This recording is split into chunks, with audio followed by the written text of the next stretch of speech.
Before we do brush like an Egyptian, let's just talk a little bit about gum disease. Now, does anyone know what gum disease actually is? Because young people don't tend to suffer from gum disease as much as old people do, but they can get gum disease. It can creep in even at your age. Has anyone got bleeding gums? Mouthwash is very good, you know. Mouthwash. Think about mouthwash. I mean, I know you think of mouthwash as like what older people use, but you want to get into good habits now because a lot of the mouthwashes have got fluoride in, and that sort of like, that feeds the enamel of your teeth. So look at the mouthwashes when next time you go to, you know, Asda or wherever, and think about using a mouthwash as well, because it really does help remove the plaque, especially if you've got the odd bit where you do get a bit of bleeding, okay?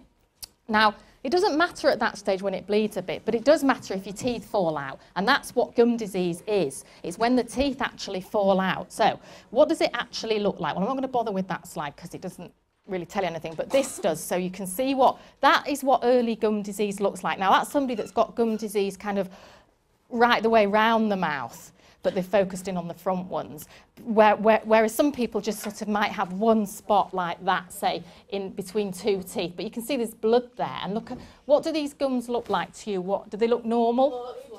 Swollen, yeah, and sore, puffed up. And it often does affect people with nice teeth. This is the thing, you know, and you can end up losing your teeth because what happens eventually further down. Now that's a close-up of 3 teeth, right? But it's showing you the latest.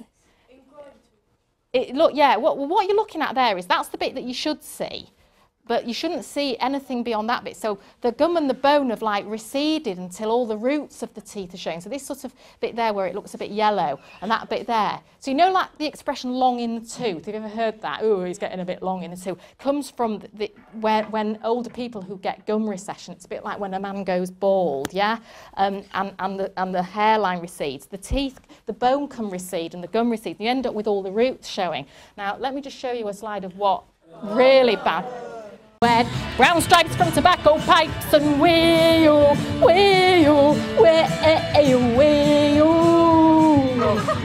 Second verse. The blonde dental nurse takes the tray, she spins around as she checks the floor. She's got the moves.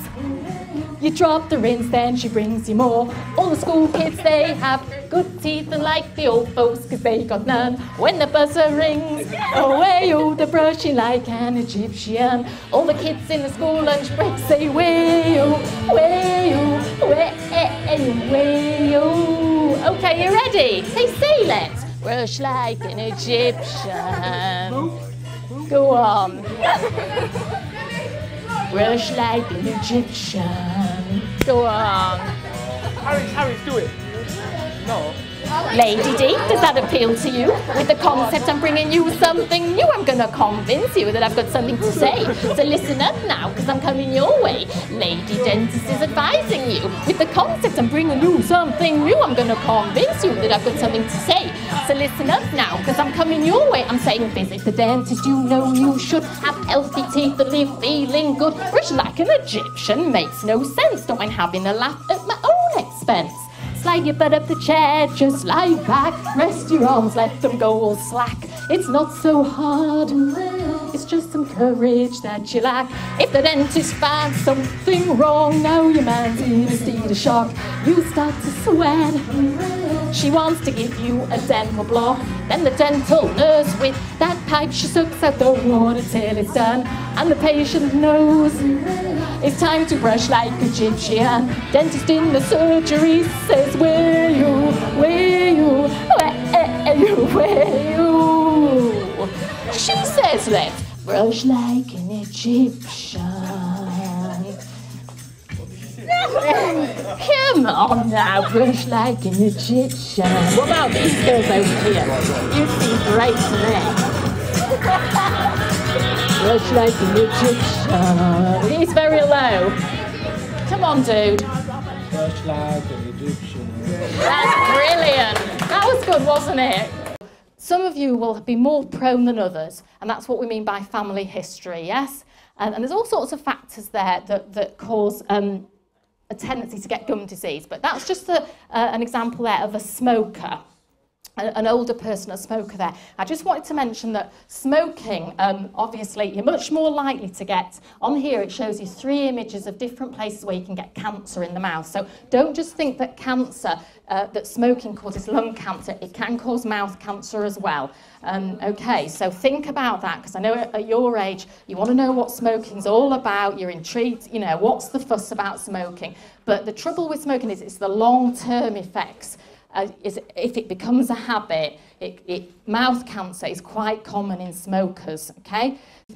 Loose, I mean, if you've got braces, you'll find that your teeth do feel a bit loose because that's part of the movement that's going on because you're wearing braces. But if you're not wearing braces and any of your teeth are loose, or if you feel like your breath is funny, don't be shy, go to the dentist, tell the dentist, say, lady dentist came to our school and said that bleeding gums was, you know, was the first signs of gum disease, and let the dentist have a look and see why you've got an area where you've got bleeding gums. Don't ignore it, and don't be shy about it, because you want to get it under control so that you don't get the full-blown gum disease thing.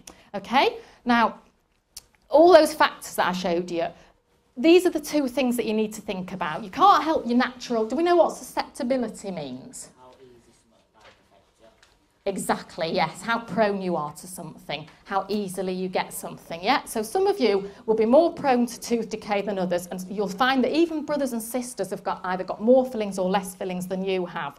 Okay, so there's a certain amount of what your natural makeup is like, and some of you will get away with blue murder, will go to sleepovers, never brush your teeth, eat loads of sweets and don't have any fillings, and others of you will have good oral hygiene and have quite a few fillings. So there is a bit of a thing about the old natural susceptibility, but your oral hygiene and your diet do make a massive difference in terms of how dentally healthy you are, okay? The stickier it is, the worse it is. So toffees are worse than biscuits, but biscuits are worse than chocolate because the biscuits stick in the fissures of your teeth worse than chocolate does. Chocolate actually disappears quite quick, so chocolate isn't actually that bad, okay? Now, the other thing apart from diet is your brushing technique, okay? Now, who brushes religiously at bedtime?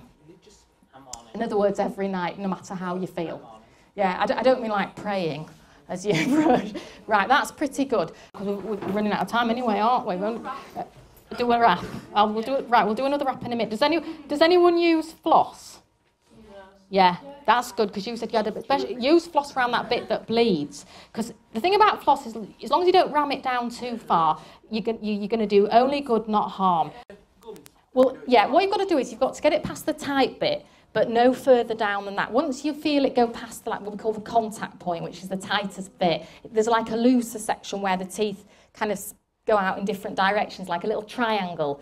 And once you're into that bit, don't go any further down than that. You don't want to be going underneath the gum, really. You don't need to go under the gum. So you can't really floss when you've got braces, can you? So as you can see, you couldn't possibly get floss in between there. So the little interdental brushes are great, but you know, somebody starts off like that, and it's really difficult to clean in these teeth that are set back like that. You really can't get in there, and so you're much more likely to get gum disease and swollen gums and things, because it's very hard to get the plaque out when you've got teeth that are behind. So when they're straight, your gums will be healthier. So if any of you are thinking that you ought to have braces, you've been told you need them, but you've decided you don't want them, you'll regret it later. Always, if the dentist says you need braces, go for it, because you'll really benefit later on. Your gums will be a lot healthier. The worst thing you can do is suck sweets all day. So if you have a big sugar boost, like if you have a nice dessert at lunchtime, it's no problem. Your saliva will buffer away the acid. But if you eat sweeties all afternoon and all day, that's the worst thing you can do.